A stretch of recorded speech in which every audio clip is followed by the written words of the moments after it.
Hey everyone, I hope you're doing great today. It's Ross from Uni Shoots back again with another video. And today I'm going to be teaching you how you can make sure that you have amazing videos every single month without having to keep filming. So the first way that you can make sure you have awesome videos constantly without always filming is to repurpose existing content. It's really key that you can take all of the footage and ideas that you already have and build up an archive over time. What that will give you is a bunch of videos that you can remix and reuse for lots of different purposes throughout the year. If you think about your audience, students, staff, or stakeholders, there will be a lot of different things that people will be looking for. It may be the case that some students are looking for a certain approach based on specific courses. It may be the case that some stakeholders are looking for information about fundraising. Whatever your department is, I'm sure there's a lot of different facets to what it is that you do. And often you can take footage that you've got, whether it's stunning footage of your campus, interviews with people that work in the department, and repurpose this and make it relevant to different people that you might be pitching your content to.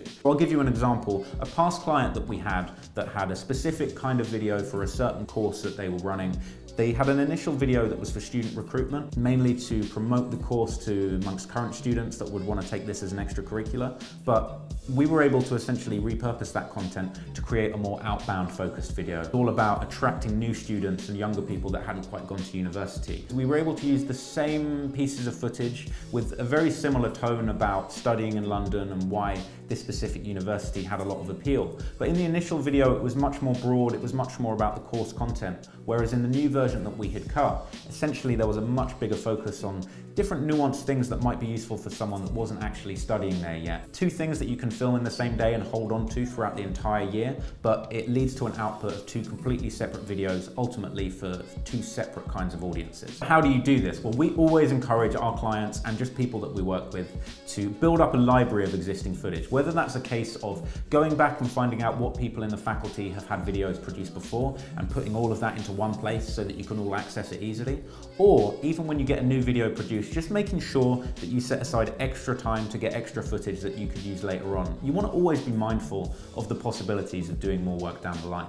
And we always suggest it to our clients that we are going to be with you for a whole day with cameras and lights. Make sure that you get the most out of our time, and if there is extra time to ask an extra question to an interviewee, to get a piece of content that might come in handy later, or capture a stunning piece of footage of a location that might be relevant for a different kind of student, we always say that you should make the effort and grab that whilst you're there and you have the opportunity. But how do you actually go about turning this raw material into good content that you can use for marketing? Well, on the one hand, the easy approach is finding someone in your department with a little bit of editing skill. If you don't have time for that, companies like Uni Shoots or any other film production company will often be able to take footage that you already have, reappropriate it, and just work with you on an editing process whereby they can turn that into a video. A key part of making sure that that works for you from a financial point of view is just always ensuring that that company has a very clear-cut idea of how much the costs of editing are going to be. It can sometimes be really frustrating when companies want to charge you by the day for editing, but you don't actually know how many days of work this is going to take. If you decide you're going to get a company to do this for you, make sure that you agree the price up front and you know exactly how much each piece of content is going to cost you. This is really useful for your financial forecasting for the year, because that way your department can work out exactly what it needs to spend to have X amount of videos every single month